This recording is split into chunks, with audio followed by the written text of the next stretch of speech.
तुम तो मुझे पहचानते हो कि मैंने कोई गुनाह नहीं किया, मैंने दुनिया में सबका भला किया। उसको चोट देने के लिए, प्राण लेने के लिए जो लोगों की लाइनें लगी, उसमें तुम भी आके खड़े हो गए, इसलिए रोना है। विचार कर देखिए कि कोई भी आपको चोट पहुंचाए, वो चोट इतना काम नहीं करती जितना अपने जब चोट देते हैं ना। सुना है आपने कि सुनार और लोहार दोनों की दुकानें साथ साथ थी, और सुबह सुबह का समय था तो लोहार जो है लोहे को कूट रहा था, उससे औजार बना रहा था, और जो सुनार था वो लकड़ी की हथौड़ी लेकर सोने को पीटते हुए, उसका तार बनाते हुए, औजार तो नहीं वो बनाता लेकिन वो आभूषण बनाता है, तो उसी तरह लकड़ी की हथौड़ी से पीटते हुए तार को आभूषण बना रहा था। तो एक कण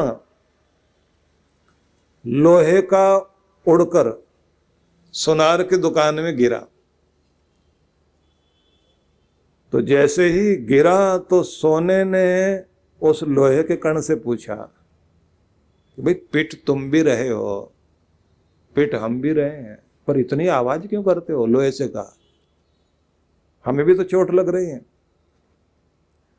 अब सोने को लकड़ी की हथौड़ी से सुनार मारकर, जो हाथ से कारीगर काम करते हैं, लकड़ी की हथौड़ी से पीट रहा था, और लोहार तो लोहे की हथौड़ी से लोहे को मार रहा था। तो जैसे ही उस सोने के कण ने लोहे के कण से पूछा कि पिट हम भी रहे हैं, पिट तुम भी रहे हो, पर इतनी आवाज क्यों करते हो? लोहा कहता तुम्हें तो गैर मार रहा है, इसलिए आवाज कम हो रही है। मुझे तो मेरा अपना पीट रहा है, इसलिए दिल से भी आवाज आती है और बाहर से भी आवाज आती है। जब अपना मारता है तो उसका दर्द बहुत होता है। तो जितने भी दुख है ना जीवन के, पराया सताए, आंख उसमें भी रोती है, पर जब दिल रोता है तब रोता है जब अपने चोट पहुंचाते हैं। भावनात्मक तनाव जो है वो आदमी को तोड़ के रख देता है।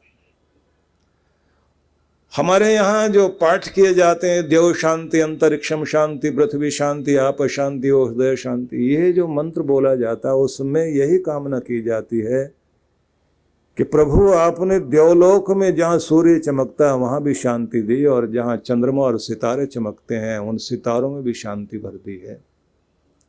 सूरज की किरणों से शांति धरती पर उतरती है, और चंद्रमा और समस्त सितारों से भी आती हुई रोशनी से मनुष्य को, जीव जंतु को, पृथ्वी लोक को, सबको शांति प्राप्त होती है।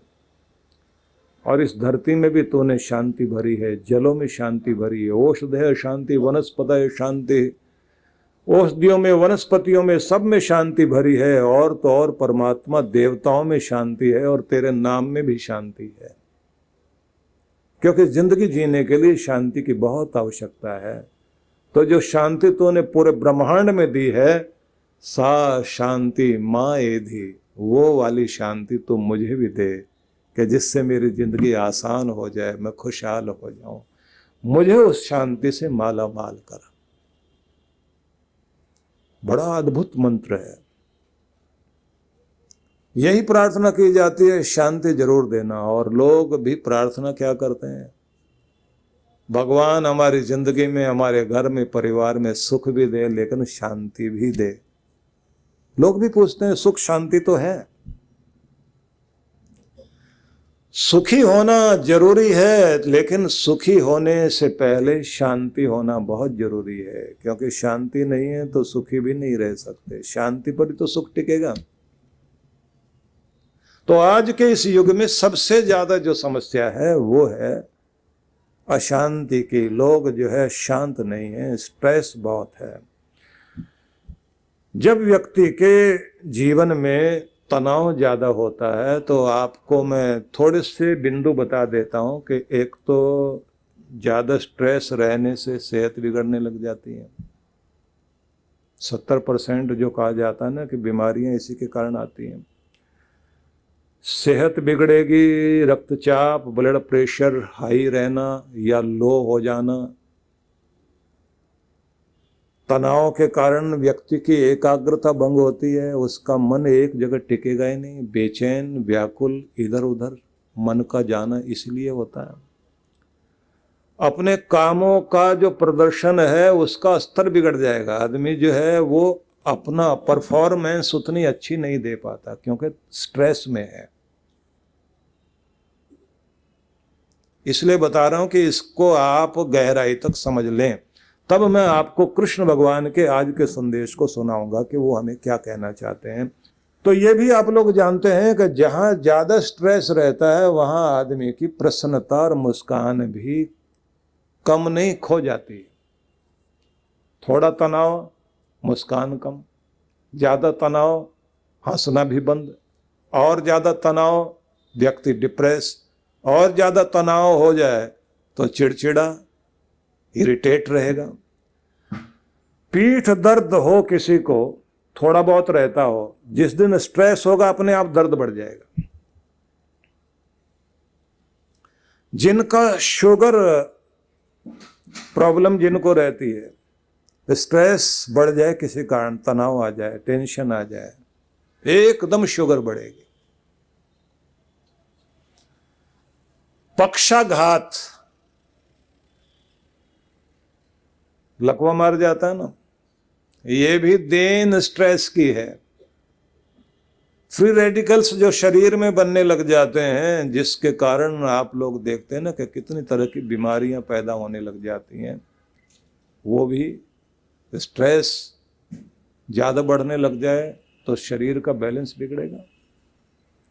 लंबी थकावट जब रहने लग जाती है तो भी इंसान उसका कारण जानना चाहे तो स्ट्रेस के कारण नींद आएगी नहीं और बैठे बैठे थका थका महसूस करेगा।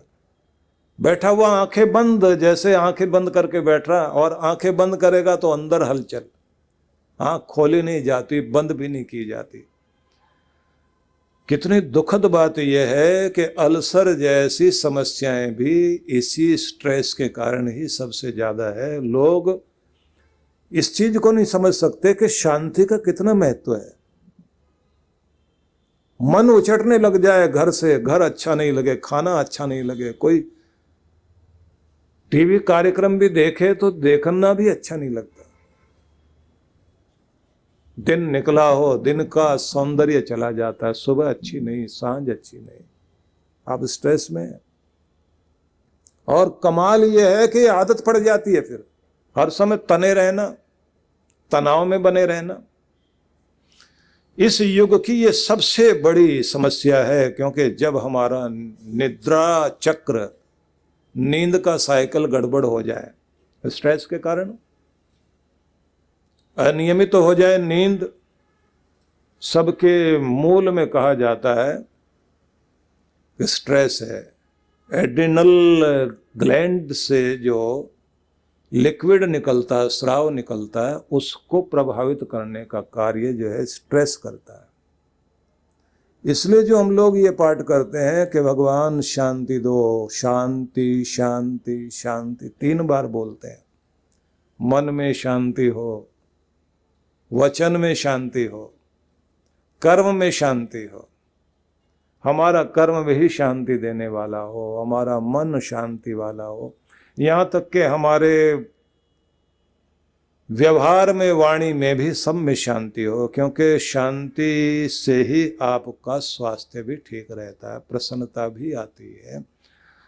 जिन लोगों को ज़्यादा तनाव रहने लग जाता है तो उनकी डाइजेशन पावर भी, डाइजेशन भी बिगड़ जाता है, उनका जो पाचक रस शरीर में होता है ना, उसमें भी कमी आने लग जाती है। इसलिए चाहे अपच हो, खट्टे डकार आए, या फिर जो है एसिड बनना शुरू हो जाए, ये सब जो है उस सब का कारण जो है, या जैसे जो है इंसुलिन की मात्रा में वृद्धि हो जाना, वो भी स्ट्रेस के कारण माना जाता है। भय हो, कुंठा हो, भ्रम हो, जितनी भी एकाग्रता की कमी है, ये सब को आप समझ लीजिए तनाव के कारण है। फिर बचने के लिए लोग क्या करते हैं, नशा करना शुरू कर देते हैं। कम से कम रात को नींद तो आ जाए, गम गलत कर लें। वो पीने की आदत और किसी तरह का नशा, किसी तरह की और लत पाल लेना, ये सब चीजें जो है इस स्ट्रेस के कारण है। तो अब आप सोचेंगे इलाज क्या है, क्योंकि और इसकी महिमा कही जाए और इसके बारे में और ज़्यादा डिटेल में कहा जाए वो तो ठीक नहीं है। बस ये बताना चाहता हूँ, सबसे पहले तुम कृष्ण भगवान के संदेश को सुन लें जो वो हमारे लिए कह रहे हैं। प्रशांत मनसम हेनम योगिनम सुखमुत्तमम उपैति शांत रजसम ब्रह्मभूत कलवशम। ब्रह्मभूत कलमशम, भगवान कह रहे हैं कि प्रभु की कृपा पाने के लिए और समस्त कलमश के नाश के लिए प्रत्येक व्यक्ति को उत्तम सुख की प्राप्ति के लिए शांत मन, स्थिर मन को पर ध्यान देना चाहिए कि हमारा मन स्थिर रहे और उससे हमारे अंदर, क्योंकि जिस योगी का मन प्रभु में स्थिर रहता है वह निश्चय ही दिव्य सुख की प्राप्ति करता है। और शांत रजसम मतलब रजोगुण जो है उसका समाप्त हो जाता है। रजोगुण वह गुण होता है जिसके कारण ज़्यादा क्रोध आता है, गुस्सा ज़्यादा आएगा, क्योंकि तनाव आदमी के अंदर जो है वो गुस्सा बढ़ाता है ना, इरिटेशन बढ़ाता है, आदमी ज़्यादा इरिटेट होता है। भगवान ये कहते हैं कि प्रत्येक व्यक्ति को अपने मन को अधिक से अधिक शांत रखने की चेष्टा करनी चाहिए, क्योंकि जितना जितना आप शांत होते चले जाएंगे उतना उतना आपका ध्यान भी भगवान में लगता चला जाएगा, आपकी भक्ति भी सफल हो जाएगी। शांत होंगे तो चेहरे पर मुस्कान भी आएगी, प्रसन्नता आएगी, और आपकी वाणी जो तनाव के कारण कड़वी होती ना वो मीठी होने लग जाती है जब आपके अंदर शांति आती है। तो क्या करें? शांति पाने की चाह जिस जिसको भी है उसे सबसे पहले अपने जीवन में अनुशासित होना चाहिए। अनुशासित होने का मतलब यह है कि उसको सोने जागने का नियम, खाने पीने का नियम, बातचीत का नियम में यह है कि आप किसी भी चीज को अधिक मात्रा में न करें। बोलना चालना ठीक है, लेकिन विवाद में जब आपका बोलना चालना बदलने लग जाता है तो समझ लेना चाहिए मर्यादा से बाहर हो गए।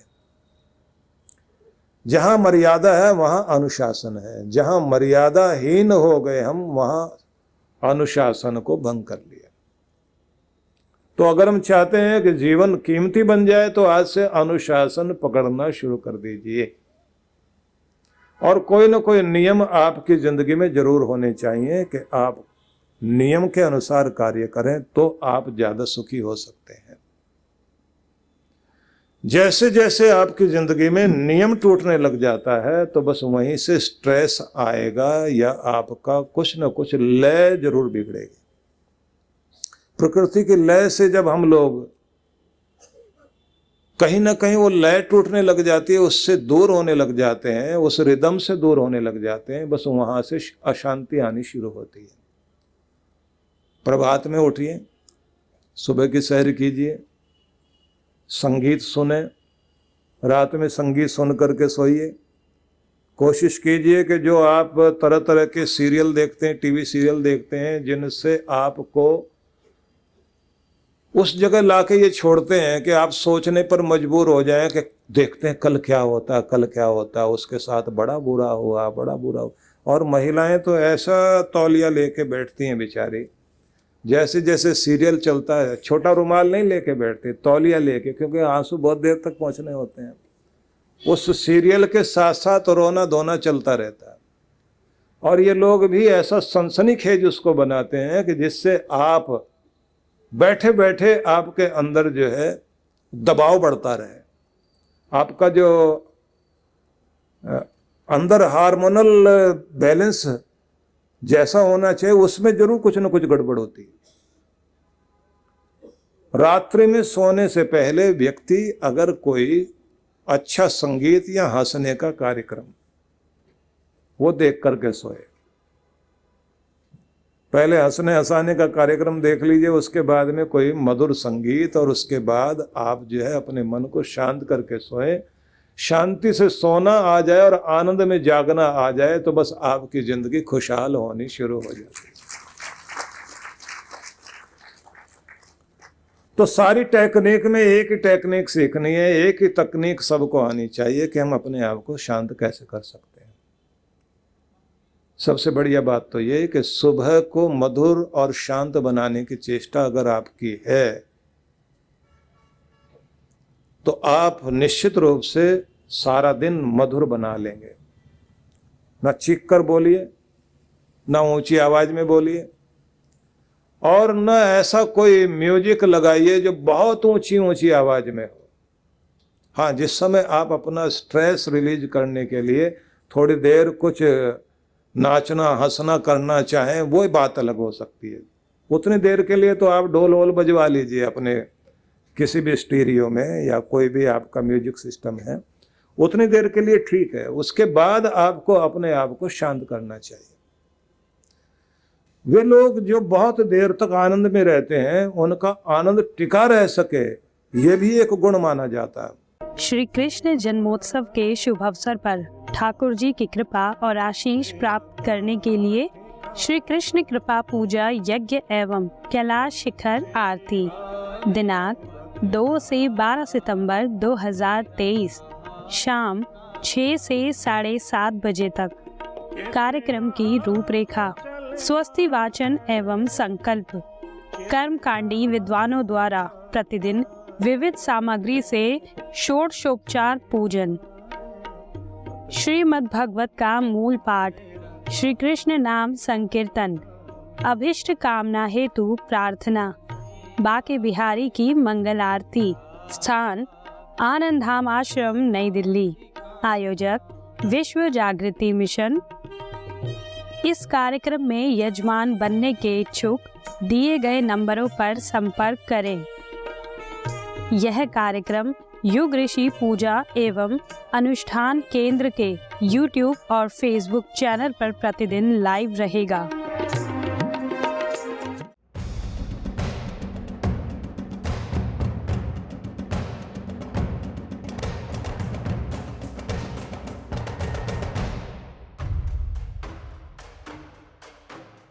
आप सभी के लिए यह एक आवश्यक सूचना है कि इस बार 26 अक्टूबर से 29 अक्टूबर तक विशेष गणेश लक्ष्मी महायज्ञ जो 108 कुंडीय होगा, उसका भव्य रूप में आयोजन किया जा रहा है।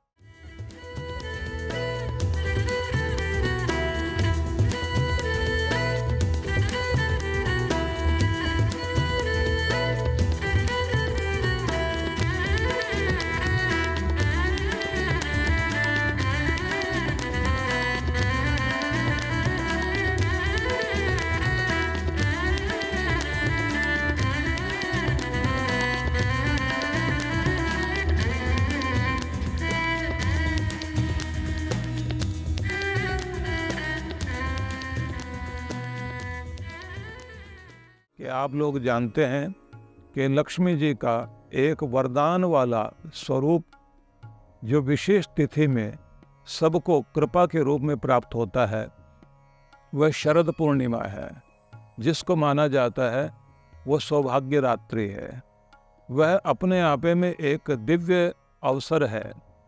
ऐसे समय में सामूहिक रूप से हजारों लोगों के द्वारा एक ही तरह की वाइब्रेशन, एक ही तरह का मंत्र पाठ, एक ही तरह की ध्वनियों का प्रभाव ब्रह्मांड में जिस तरह से होता है, उसका एक परिणाम अवश्य निकलता है कि जो हम सभी सोचते हैं कि हमारा सौभाग्य बढ़े, हमारा आरोग्य बढ़े, हमारी सुख समृद्धि बढ़े, हमारे घर में सब प्रकार का ऐश्वर्य आए, ऐसे सभी परिणाम हमें उस कृपा से प्राप्त होते हैं। जो कृपा हम सामूहिक रूप से यज्ञ करते हुए, एक साथ मंत्र घोष करते हुए जो कृपा प्राप्त कर सकते हैं, वो आश्चर्यजनक है, वो अद्भुत है। इसलिए मैं ये कहूँगा कि ये अवसर सच में ही बहुत ही लाभकारी है। इस अवसर पर मेरा निमंत्रण है, अब अवश्य पधारिए और इसमें भाग लीजिए। आप सबके लिए बहुत बहुत मंगल कामनाएं।